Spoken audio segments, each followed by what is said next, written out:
I had a teacher in rabbinical school who used to say that every rabbi has 2 or 3 pieces of Torah. And what he meant by that was that throughout our career in the rabbinate, we might cloak it differently, dress it differently in our sermons, in our classes, in our teachings, in our lectures, our writings, but that we have 2 or 3 central ideas of our Torah, of our tradition, that will come up over and over and over as themes in everything that we do. That will become our message as a rabbi. And I've been thinking about that because this morning, I'm going to be speaking again about the Shoah. And I just spoke a couple of weeks ago about it. And generally, I try to do my best about rotating themes and messages in my sermons. What I spoke about a couple of weeks ago on Shabbat was, what do we do when it happens? When the day comes, and it's coming far too soon and too quickly, that there are no more living survivors. That there's no one left who can tell us firsthand about the atrocities that they experienced in the Shoah. And this has been on my mind because in just the last month, in January, I've either officiated or attended the funeral and Shiva of 5 different survivors. 5 stories that we'll never again be able to hear firsthand. And even though for some the Shoah seems like a long time ago, a world away, a world that we can't even imagine in the distant past, it's not that long ago. And scholars of the Holocaust are still discovering new stories, new evidence, new memories, new moments, new evidence of the atrocities that the Nazis and their collaborators committed. It's far too soon to be losing those firsthand accounts. There's still so much more for us to learn. I don't know if any of you saw a couple weeks ago, Newsweek published an article of newly discovered photographs of the Warsaw Ghetto Uprising.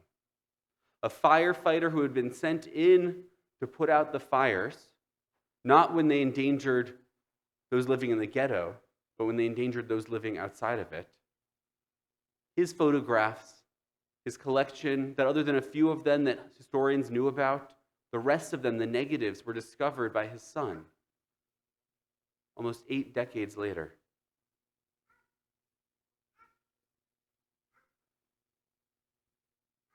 Two of those survivors, whose funerals or shivas I participated in this month, both lived through the horrors of the Auschwitz concentration camp. The death camp known for being the worst among the worst among the worst.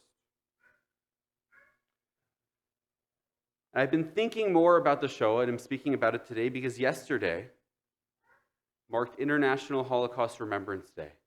And it was set as that day, January 27th, because that's the day that in 1945, 78 years ago, the Soviet army liberated that camp.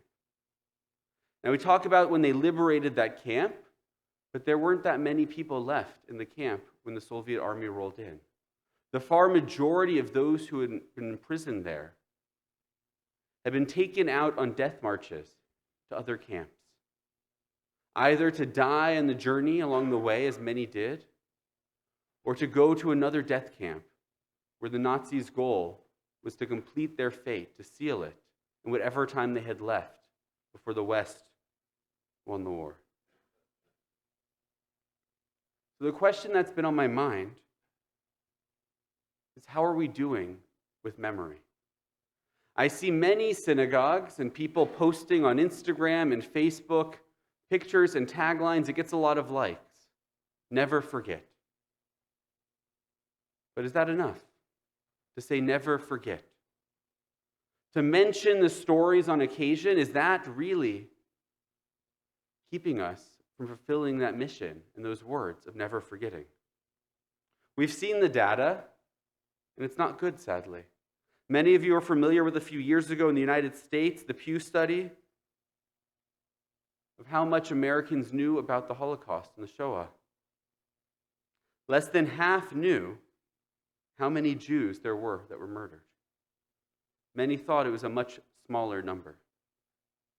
And this study a couple of years ago in Canada here found that 1 in 10 Canadian adults hadn't even heard about the Holocaust when asked. They weren't sure if it's something they'd ever heard of before. 1 in 10. That number gets even lower and sadder when you separate Generation Z and millennials. It's only 1 in 5. Sorry, not only 1 in 5 who know, but 1 in 5 who say they don't know. They're unsure if they've ever heard of or been taught about the Holocaust. There was another survey in a different country, I'll mention it in just a moment, that took place and was released just recently. And in this survey, they found that 23% of adults under the age of 40 and 12% of those surveyed in that country believed that the Holocaust was a myth. 12% of all adults and 23% of adults under 40 in this country believed that the Holocaust was a myth or that the numbers of those murdered were greatly exaggerated. This was the Netherlands. Over half of those surveyed did not think that the Netherlands was a country in which the Holocaust took place. It happened elsewhere. In the country where you can go and visit Anne Frank's house. Perhaps the most known and read story from the Shoah. Half of them answered that the Netherlands wasn't a place where the Holocaust took place. In a country where 2/3 of its Jewish population were murdered and exterminated by the Nazis. More than half of those surveyed didn't think that the Holocaust took place there. How can that be? With all of the posts about never forgetting, all the stories about memory, all that we've done to preserve these memories, how can so many have forgotten so quickly? In our Parsha this week, it commands us in the Torah to remember this day that you went out of Egypt. And you might know and remember from the Passover Seder and the Haggadah, there's an argument that the rabbis have. Are we commanded to remember the Pesach, the Exodus, all the days of our life? What does that mean? The days, the nights, all the time? There are some early rabbinic sources that actually say that it's only on Pesach, when we eat matzah, when we stick to unleavened bread and we stay away from chametz, that we have that commandment to remember the Exodus. But it ends up becoming enshrined as a daily mitzvah. But what is it to remember? How do we remember the Exodus so well? It's not just the rituals of Pesach. It's not just coming to synagogue and hearing the stories of it. But it's part of our daily lives. It's ritualized, institutionalized, remembering the Exodus. It's part of Kiddush. It's part of the daily service. It's a daily commandment. There's another thing that we remember very well as Jews, the destruction of the temple. And there's a story which is probably apocryphal, but nonetheless, I think it's a good story. It says that Napoleon was once passing through the Jewish ghetto in Paris and heard the sound of crying and wailing coming from a small synagogue. He stopped his entourage and went in. He wanted to find out why these people were crying and screaming. What tragedy had they suffered that brought them to cry and wail like this? So he asked them what it was, and he explained they were mourning the destruction of their temple. Napoleon was surprised he hadn't heard of this event. When did this happen? It was about 1,700 years ago, they answered. His response was, a people who never forget their past are destined to always have a future. Whether the story happened or not, it has an important lesson for us. By remembering the past, we guarantee the future. And that remembrance is not just the occasional remark, a story on Facebook or Instagram, an article in a newspaper. It has to be something that's enshrined in our lives, that's ritualized. How do we remember the temple, the tragedy? Not just once a year on Tisha B'Av, but we remember as we tell the story. We remember it in rabbinic teachings and lessons. We remember it at weddings when we break a glass. We remember it in our homes when we leave a corner of the paint unfinished, to remember the brokenness of the world. And we remember its lessons and let it change us through these rituals, through these acts, not simply by telling the story. Because for so many Jews today, the temple seems like a tragedy not even worth mourning. There are some who think that in a world where we can walk in Jerusalem freely, perhaps the holiday has no more meaning. They feel that way because they are so far removed from the incident, the tragedy.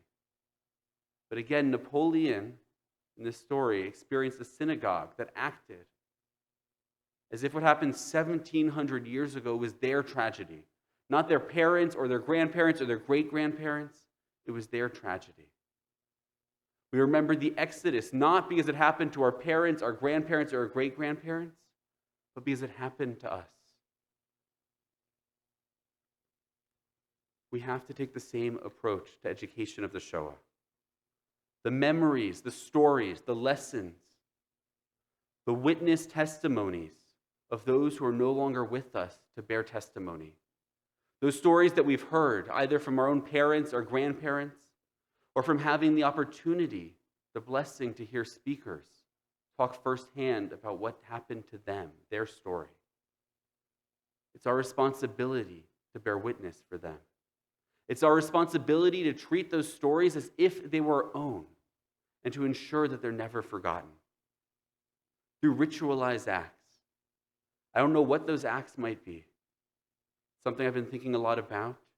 And I invite any of you who are interested in helping to make sure that Beth Torah is a place where those stories are preserved, to participate in the conversation. Please, let's talk. Maybe it's ensuring that bar and bat mitzvah students are given the Kiddush cup and the candles, not just for themselves, but along with the story of someone who perished in the Shoah and couldn't light their own candles, who couldn't hold their own Kiddush cup and say the blessing around their own Shabbat tables. Maybe it's ensuring that those of us in this community whose parents or grandparents experienced the atrocities of the Nazis, whose parents and grandparents used to speak instead in their place. Maybe it's other acts and rituals that we can come up with. But it has to be more than just a blanket statement. Never forget or always remember.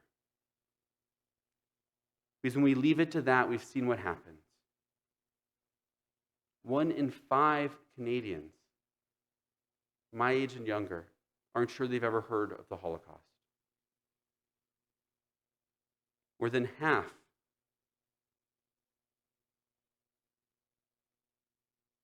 of adults in the Netherlands aren't sure that the Holocaust took place in the country, but they lost 2/3 of their Jewish population. We have to do something differently. And I think we can learn this lesson from our tradition, the way we've preserved the memory of the Exodus, the memory of the temple. May we never forget our past, so we may always have a future. May we learn from our parsha this week that the stories of our collective memory can never be shared too many times. And may those words not just be words, but actions that ensure we don't just not forget the past, but we always preserve our future. Shabbat Shalom.